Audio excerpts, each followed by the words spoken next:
하나님은 우리를 군중 속에 묻어두지 아니하시고 개별적으로 우리를 나오라 말씀하십니다. 누구든지의 은혜가 우리 가운데 날마다 있기를 축복합니다. 하나님께서 우리를 부르시는 초대입니다.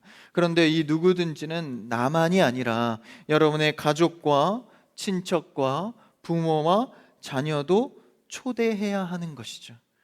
여러분 주변에 믿지 않는 가정이 있다면, 기도하고 있다면 여러분 이 초대의 자리로 불러내는 여러분 되길 바랍니다. 나도 그렇게 부름 받았으니. 그래서 먼저의 감동은 내가 이 누구든지 초대된 자구나. 그래서 이 감동의 초대에 우리 주변의 누구든지로 초대하는 것이죠. 그래서 예수님께서는 그렇게 우리를 부르십니다. 그리고 두 번째, 목마르거든 주제에 제한이 없습니다. 우리의 인생의 갈증의 제목들이 얼마나 다양합니까? 신앙생활 하다 보면 떡의 문제, 질병의 문제, 수많은 문제 때문에 우리가 많은 고통과 신음을 하게 되죠. 그것을 오늘 표현에 목마름이라고 표현합니다. 이 보통의 목마름으로 표현하는 이 표현은 이제 구분이 되어 있지 않아요. 어떤 특정 목마름을 이야기하는 게 아닙니다. 전체적인 모든 보통의 목마름을 표현합니다. 경제적인 결핍, 육체의 질병, 영적인 공허함 등 모든 종류의 목마름을 예수님께서 외면하지 않고 부르고 계신 것이죠. 누구든지 어떤 문제든지 목마르거든 내게로 와서 마시라. 사실 이 빈곤함, 그러니까 이 목마름의 이 경우는요, 사실 우리에게는 큰 은혜입니다. 이 목마름 때문에 하나님 앞에 갈망하며 나오게 되는 것이거든요. 그러니까 인간이 자신의 빈곤함을 느끼지 못하면 그리스도께 나올 힘을 얻지 못합니다. 다시 말하면 빈곤함은 약함 같지만 그리스도께로 나오게 하는 힘이다라는 거예요. 여러분, 우리의 궁핍함과 빈곤함에 좌절하지 마시고 그리스도께 나올 힘으로 여기시기를 축복합니다. 이 목마름은 구원을 갈망하게 합니다. 내 부족함을 채우기 위해서 참된 진리의 길을 찾게 합니다. 그래서 이건 어쩌면 하나님이 주신 선행적 은혜일지 모릅니다. 그러니까 우리에게 은혜를 주기 위해서 먼저 주신 은혜는 목마름이다라는 것이죠. 여러분이 가난한 마음, 목마름의 심정을 주 앞에 그대로 갖고 나오시는 여러분 되기를 바랍니다. 영과 육을 분리하지 않으시고 어떤 삶의 문제로 고통받든 육의 문제든 영의 문제든 다 나오라라는 것입니다. 여러분, 우리의 삶의 영육 간의 모든 문제의 해답은 예수 그리스도에 있음을 믿습니다. 그리스도의 이름에게 있는 거예요. 그래서 우리가 수많은 기도 제목을 주님께 쏟아 놓으면서 마지막에 뭐라고 고백합니까? 예수 그리스도의 이름으로 기도합니다. 그의 이름을 통과하면 그것이 해결책인 줄 믿습니다. 현재 보이지 않아도 장차 도래할 그리스도의 응답과 뜻을 기대하며 나아가는 것이죠. 그래서 우리는 이 37절의 말씀을 늘 마음에 새겨야 합니다. 누구든지 목마르거든 그리스도께로 나아오는 것. 한번 37절을 다시 읽어볼까요? 같이요. 시작. 명절 끝날 곧 큰 날에 예수께서 서서 외쳐 이르시되 누구든지 목마르거든 내게로 와서 마시라. 마시라. 우리는 그리스도를 내 안에 수용할 때, 마실 때 그리스도와의 연합이 일어나게 됩니다. 그러니까 예수 그리스도를 마신다는 것은 내 안에 모신다는 거예요. 완전히 하나 되었다. 내가 그를 주인으로 받았다.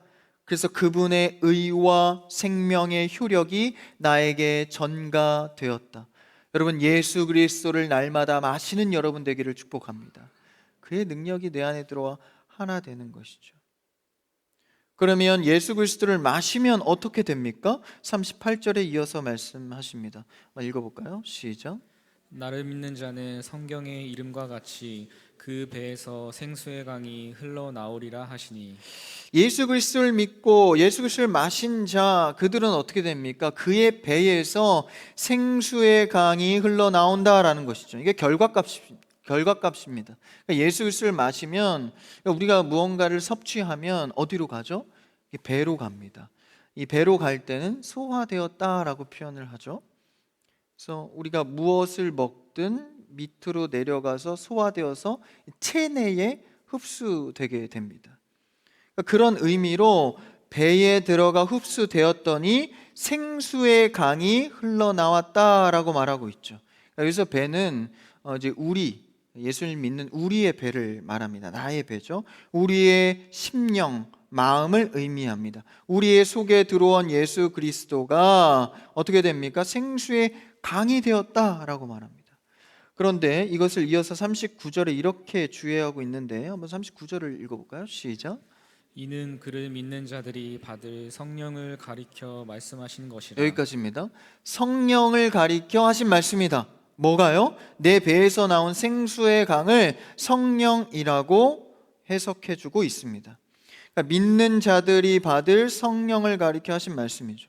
그러니까 내 배에서 성령이 흘러나온대요.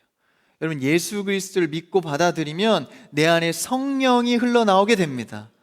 이게 예수님께서 우리 안에 계시게 된 뒤에 나오는 능력인 것이죠. 이 부분을 좀 정확히 하고 들어가야 하는데, 성령의 임재와 충만에 대한 내용입니다. 이것이 구약 에스겔의 47장에 나오는 내용, 환상에 나오는 내용인데 이 구절에서 보여집니다. 한번 에스겔 47장 1절 한번 같이 읽어볼까요? 시작. 그가 나를 데리고 성전문에 이르시니 성전의 앞면이 동쪽을 향하였는데 그 문지방 밑에서 물이 나와 동쪽으로 흐르다가 성전 오른쪽 제단 남쪽으로 흘러내리더라. 이 에스겔의 환상을 보면 이제 구약의 성전은 신약에선 예수님의 이제 형체죠. 그러니까 성전은 예수님의 모형이 됩니다. 그 성전에서 예수님을 통하여서 생명의 물이 흘러나온대요. 그러니까 예수님이란 성전 속에서 성령의 물이 흘러나옵니다. 이 강물이 흘러나오는데 어떤 효력이 있는가? 에스겔 47장 이어서 뒤로 가면 9절에 이렇게 나옵니다. 한번 읽어볼까요? 시작. 이 강물이 이르는 곳마다 번성하는 모든 생물이 살고 또 고기가 심히 많으리니 이 물이 흘러 들어가므로 바닷물이 되살아나겠고 이 강이 이르는 각처에 모든 것이 살 것이며. 이 성전 문지방에서 흘러나온 이 물이 닿는 곳마다, 그러니까 이 물이요 흘러 넘친 거예요. 갈 데가 없어서 이제 퍼지기 시작합니다. 근데 그 퍼져서 물이 닿는 곳마다 죽었던 땅이 살아나고 바다에 있던 것들이 되살아나고 각종 나무와 열매를 맺고 살아나게 됩니다. 참 성전이신 예수 그리스도로부터 시작된 이 성령의 물이 닿는 곳마다 회복을 일으킨다라는 거예요. 예수님의 옷자락에서 빠져나간 그 신비한 능력이 흘러가서 연약한 자, 줄인 자, 죽어있는 자가 살아난다라는 거예요. 그래서 성령의 물이 이제는 믿는 우리 안에서 흘러 넘친다라는 것이죠. 예수님께서 십자가의 고난에서 부활하시고 아직도 여전히 두려워 떠는 제자들, 그 제자들이 한 집에 머물며 있을 때 예수님께서 그곳에 찾아가 숨을 내쉬면서 말씀하시죠. 뭐라고 하시나요? 성령을 받으라.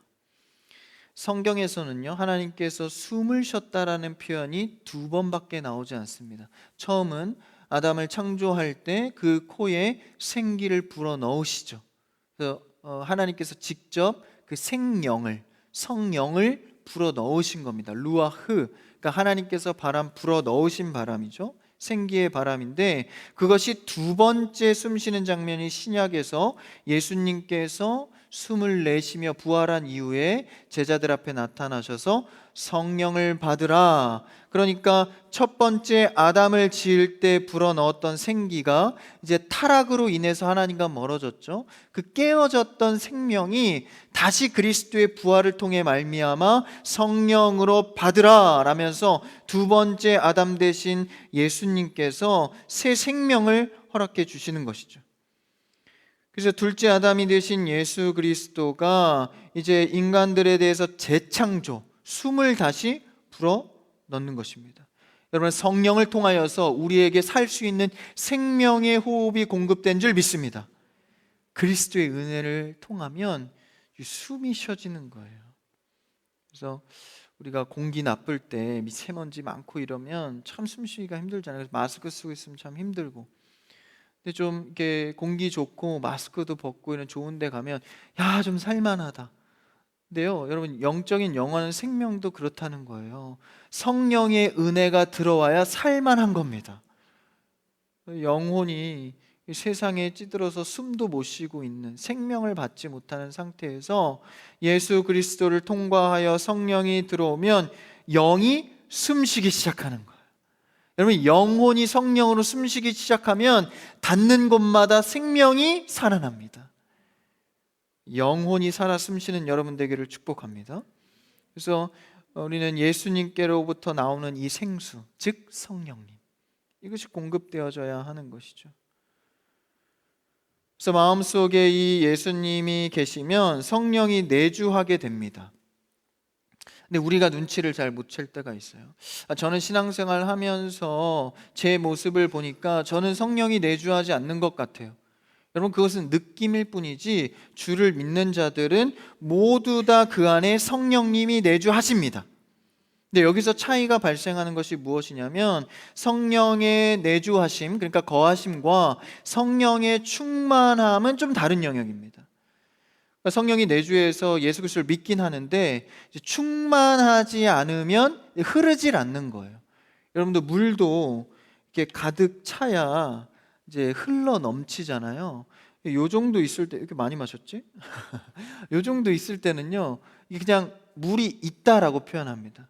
근데 이게 많아져서 더 이상 담을 수가 없어서 흐를 지경이 될 때 성령의 충만함이다라고 표현합니다. 여러분, 우리의 삶의 모든 영역에서 성령이 충만해지기를 축복합니다.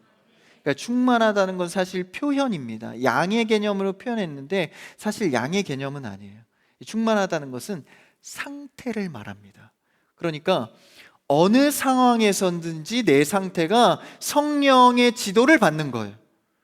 여러분, 막 기도하고 막 찬양할 때만 성령으로 힘을 받는 게 아니라 내가 밥을 먹을 때에도, 사람을 만날 때도, 사업할 때도, 가정에서도, 모든 영역에서도 성령의 지배를 받는 것이죠. 그것이 충만한 상태입니다. 여러분, 우리는 성령의 충만한 상태가 되기를 축복합니다. 주일 예배 하나 드리기도 간당간당해서 버티기 어려운 것은 충만한 상태는 아니죠.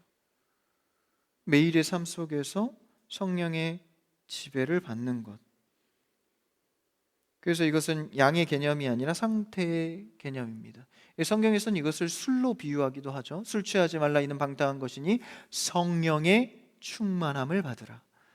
그 상태인 겁니다. 누구에게 지배를 받고 있냐? 술의 지배를 받냐? 돈의 지배를 받냐? 사람의 지배를 받냐? 나의 욕심의 지배를 받냐? 아니면 성령의 지배를 받고 있는가? 성령이 우리 안에 계시는 것, 내주하심, 여러분, 여기에 머물지 마시고 강물처럼 흘러 넘치는 성령의 충만을 받기를 축복합니다. 이것은요, 선교적 명령을 담고 있는 거예요. 왜냐하면 아까 에스겔 말씀에서 읽었지만 이 생수의 강이 흐르게 되잖아요. 여러분, 성령이 충만하면 이제 곧 그 생수의 강이 흐르기 시작합니다. 다시 말하면요, 나 혼자 은혜 받고 끝나는 게 아니라 이것이 나도 모르게 흘러서 영향력을 끼치게 된다라는 거예요. 그래서 이 영향이라는 것은 굉장히 중요한데 내 안에 성령이 가득 차서 흘러 넘치는 거죠. 그래서 여러분, 어떤 사업이나 직장의 생활을 영위할 때 여러분, 이런 이 성령에 흘려 보내는 일들이 생겨야 합니다. 사업도 하나님 안에서 선하게 하십시오. 성령의 은혜를 흘려 보내시는 사업을 하십시오. 세상 사람들은 그런 것들에 은혜를 받고 이 멋있는 사업을 많이 하잖아요. 제가 어떤 한 디자이너를 보니까 그 인테리어 디자이너인데 이제 뭐 인테리어 하면 요새 이 인건비가 비싸서 돈이 비싸잖아요. 돈 많이 벌 것 같아요. 그런데 그 디자이너는 이제 어려운 곳을 찾아가요. 그래서 옛날에 그거 아세요? 옛날 프로그램에 러브하우스라고 따라라라따, 벌써 웃으시는 분들은 연식이 좀 되신 분들이면 그 프로그램이 참 제 기억에 남는데 그것처럼 이분도 그냥 어려운 곳에 좀 이런 이 지역에 찾아가서 그런 낙후된 지역에 가서 이제 가정이 어려 막 그 곰팡이 핀 곳에서 막 칠남매가 살고 막 이런 곳이에요. 그런데 가서 그냥 무료로 다 이렇게 인테리어를 새롭게 집을 만들어 주는 거예요. 근데 그냥 사비 들여서 혼자 하는 게 아니라 사람들을 모으는 겁니다. 기업도 모으고 우리 좋은 일 같이 하자. 그래서 사람들 전문가들을 끌어모으고 그럼 그 사람들도 처음에는 뜨뜻미지근하다가 야 이게 참 좋은 일 같다 하면서 다 무료로 동참을 재능 기부로 동참을 하는 거예요. 그래서 여러 가정을 행복하게 하고 살리고 그래서 크리스찬인지는 모르겠어요. 근데 여러분 세상 기업과 세상 사업도 그렇게 그런 데에 열심을 내는데 우리 성도들은 어떤 성령에 흘러가게 하는 일들을 하는가? 그래서 여러분 작은 일을 하더라도요 성령의 은혜로 흘려보내는 일을 하시기를 축복합니다.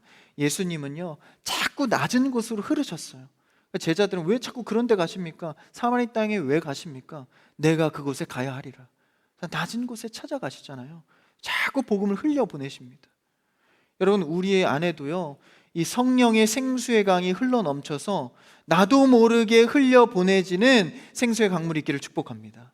그 성령에서 나오는 흐름은요 가는 곳마다 생명을 살립니다. 그래서 나는 성령의 충만을 어떻게 받고 있는가?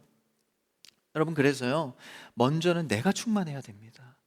내가 충만해야 영향을 미칠 수 있는 것이죠. 그래서 여러분 기도하실 때 많은 기도의 제목들도 하지만 여러분 첫 번째는 무조건 나를 위해서 많이 기도하십시오.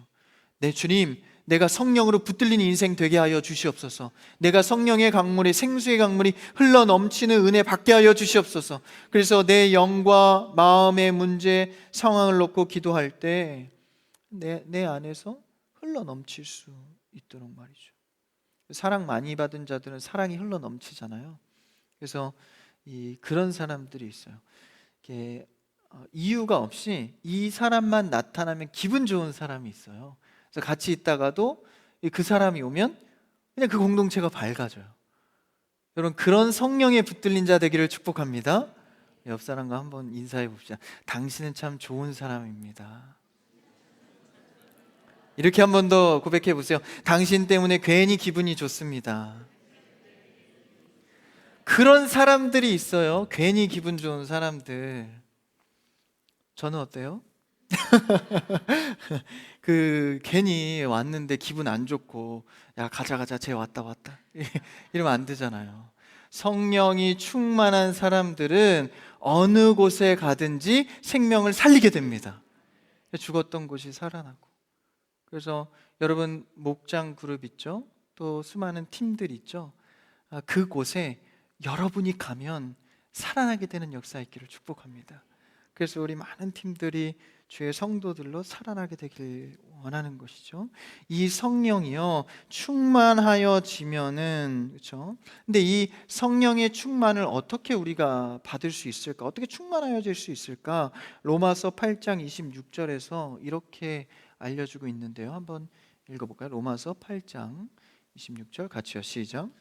이와 같이 성령도 우리의 연약함을 도우시나니 우리는 마땅히 기도할 바를 알지 못하나 오직 성령이 말할 수 없는 탄식으로 우리를 위하여 친히 간구하시느니라. 은혜가 되시죠? 성령께서 우리를 도우시고 일하는 그 전제 조건은 무엇입니까? 앞으로 가서 보시면 이와 같이 성령도 우리의 연약함을 도우시나니.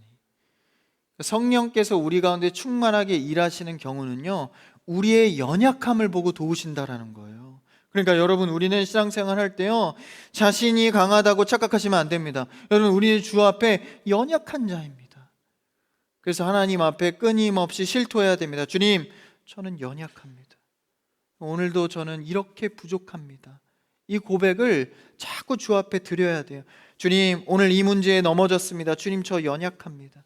연약하다는 것은 도덕적인 결함만을 말하는 것이 아니라 피조물로서 가지는 근본적인 한계를 말하는 거예요. 정말 해도 안 되는 경우들이 있잖아요. 노력해도 안 되는 일들이 있잖아요. 여러분 그때에 주님을 만날 수 있는 가장 좋은 기회입니다. 성령이 일할 수 있는 조건은 나의 연약함을 인정하고 주 앞에 나오는 것입니다. 여러분 우리의 결점, 내가 강하다고 착각하는 모든 일들을 주 앞에 내려놓으시고 하나님 앞에 이 불안함을 떨쳐내시고 주님 내가 연약합니다. 이 순전하게 나오시기를 바랍니다. 나에게 무엇이 가장 좋은 건지 최선인지를 모르고 분별하지 못하는 우리 아닙니까? 이 무지함 속에 이 연약함을 갖고 나오는 것이죠.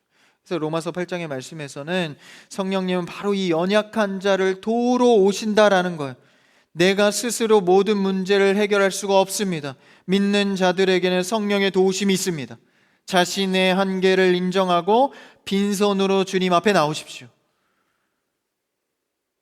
그럴 때 성령의 역사가 시작되는 것이죠. 그래서 주님은 나의 깊은 신념의 탄식도 들으십니다. 그래서 아까 읽은 말씀에 보니까 성령께서 친히 도와주시고 기도를 도와주신다라는 거 아니에요. 그러니까 그럴 때가 있어요. 기도하다 보면 그냥 제 많은 신음과 토로를 다 할 수 없어서 그냥 눈물 지으면서 주님이라고 부를 때가 있습니다. 여러분 그런 작은 신음의 외침도요, 이 신음에 있는 마음속 깊은 심연에 있는 이 고백을 들으신다고요. 주님, 아버지 외치는 이 고백 속에서도 하나님은 들으시고 성령의 기도로 도와주십니다.